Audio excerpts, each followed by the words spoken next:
Well, can your favourite internet site be used against you in court? It's already happening with a court in the ACT giving lawyers permission to serve court documents via your Facebook. So what are your rights when it comes to the net? Joining us is Hugh Mackin from the Law Society. Good morning to you. Good morning to you. How is this case possible? Tell us what they did. Well, what they did was they got permission from the court to bring a matter to the attention of the defaulting mortgagee that the judgment was going to be entered into them. They'd tried to serve them. They'd tried 11 times. They'd tried everything they could to bring these things to the court. Presumably the court decided they were trying to avoid service so that they weren't going to be repossessed.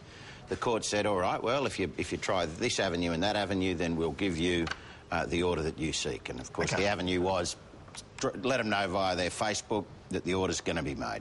OK, for those people who haven't gone to court, the sort of traditional way is that you have to be notified in writing and it handed to you. They touch you with it. They've got to touch you with it. Like in the movies, basically. Yeah, you are served. That's right. Yeah. So if you're on the run trying to avoid it, you can avoid going to court if it's never served. So the judges said, well, if you're on the run, we'll stick it on your Facebook, and that's just as good. Yeah, it's not the document which starts the court case, which is service of the summons. They knew there was a court case on. This was a document which was part of that process, indeed the final part of that process, to let them know. So they'd been served the originating documents, and they'd had some involvement with the solicitors for the mortgagor, but then they presumably were out to avoid the final document being served on them, so they said, well, substituted service can be affected so long as you do the following. And they probably checked their Facebook and said, well, they seem to be on that a fair bit, and pretty often, so...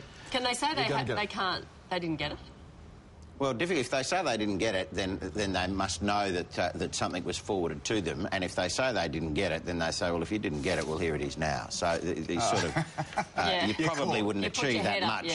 Okay. So could technology be used for this day-to-day in the legal proceedings? Like, could you get an SMS sort of you're done sort of thing? The courts have to catch up with the technology. The technology is leaps and bounds ahead of a piece of paper being touched on your shoulder.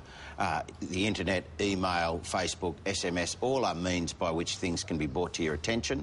And, yeah, of course the technology can be used, and it's nice to, in fact, see it being used. So can emails legally binding? Can they be used in court? In terms of getting of notification or service of a document, you would still need, as the rules currently set, the permission of the court or the approval of the court to have that as a binding end result. But emails for the exchange of information and as a means of sending letters are now far more common and popular than ordinary post. Just quickly before you go, my kids are mad on Facebook and stuff like that. It's a real generation. Can you defame someone on Facebook? You can defame someone anywhere. If on your Facebook, which is a site open to the public, you can defame. What you probably can't defame is if you email me privately and confidentially defaming someone and someone else finds out about it by hacking into our account. That's a little bit like opening our private mail. Right. But if it's a public site that you post on the web and it's defamatory of people, then, yeah, of course they could run you for defamation. Because Facebook's public. Well, and you look at some of the photos and what people say on it. Yeah. Okay. Good to catch up. That's Thank you for that. Yeah.